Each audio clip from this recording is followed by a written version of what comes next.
تازہ ترین ویڈیوز کے لیے ہمارا چینل سبسکرائب کر کے بیل آئیکن پریس کریں تاکہ آپ کو کہ پورے پاکستان میں سب سے سستی بجلی کون دیتا ہے؟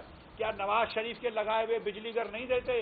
کیا نواز شریف کے لگائے ہوئے ساہیوال اور فورٹ قاسم کے پلانٹس کوئلے کے بجلی گھر نہیں دیتے سستی؟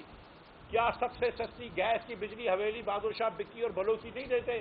کیا دنیا کے اندر کوئی اور نظیر ہے آپ کے پاس؟ کوئی اور مثال ہے کہ بکی بلوچی اور حویلی بہادر شاہ سے سستے پلانٹس لگے ہوں بجلی کے؟ یہ جھوٹ بولنا بڑا آسان ہوتا ہے، اور یہ حکومت تو جھوٹ پہ قائم ہوئی ہے، جھوٹ پہ بنی ہے اور جھوٹ پہ چل رہی ہے۔ یہ جھوٹ بولنا آسان ہوتا ہے لیکن کام کرنا ان کو نہیں آتا۔ یہ وہی لوگ ہیں جو جھوٹی نیریٹو بناتے ہیں کہ ہم نے ایکسپورٹ بہت بنا دی۔ میں آپ کو ایک اور بات بتا دوں کہ مجھ کو اور شاہد عباسی کو انہوں نے جیل میں رکھا تھا 5 مہینے، تقریباً مجھے جیل میں رکھا ہے 4.25 مہینے، 4 مہینے 20 دن اور 7 مہینے 15-20 دن جو ہے وہ شاہد عباسی کو جیل رکھا ہے۔ اور کس لیے جیل رکھا ہے؟ کیونکہ ہم نے ٹرمینل لگایا تھا SSGC کا، اور وہ یہ ٹرمینل ہے جس کو یہ حکومت 2 دن بند کرنے کی اجازت نہیں دے رہی ہے۔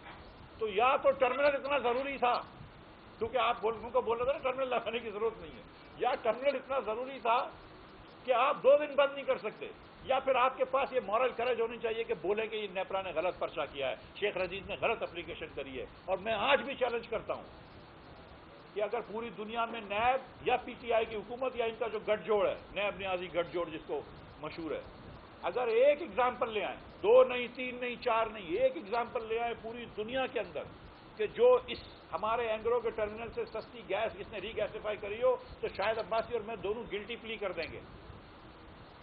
حالانکہ کیس کوئی بھی نہیں ہے، فریملیس کیس ہے، ان کو بھی پتا ہے، لیکن ان کے پاس پوری دنیا میں اللہ کی مہربانی سے ایک ایگزامپل نہیں ہے ایسی سستی گیس کا۔ اسی طرح دنیا میں ایک ایگزامپل لے آئے جو گیس کے معاہدے ہم نے سائن کرے تھے اس سے سستا کوئی معاہدہ لے آئے، اور ہم آپ کو دکھا دیتے ہیں کہ ان کے معاہدوں سے سستے معاہدے ہیں۔ ہم آپ کو دکھا دیتے ہیں کہ آج بھی یہ دنیا کی مہنگی ترین فرنس آئل لے رہے ہیں، آج بھی یہ $10 کے اندر LNG لے رہے ہیں، آج بھی یہ ڈیزل سے بجلی بنا رہے ہیں، آج بھی یہ فرنس آئل سے بجلی بنا رہے ہیں، اور یہ پاکستان میں مہنگی ترین بجلی بنا رہے ہیں دنیا کے اندر۔ یہ ان کی کارکردگی ہے، یہ ان کی حقیقت ہے۔